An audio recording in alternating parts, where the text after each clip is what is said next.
శివుడు మెచ్చిన మాసం కార్తీకం, కేశవుడు నచ్చిన మాసం కార్తీకం. శివుడు మెచ్చిన మాసం కార్తీకం, కేశవుడు నచ్చిన మాసం కార్తీకం.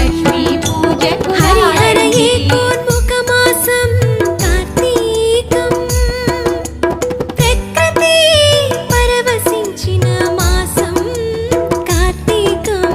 శివుడు మెచ్చిన మాసం కార్తీకం, కేశవుడు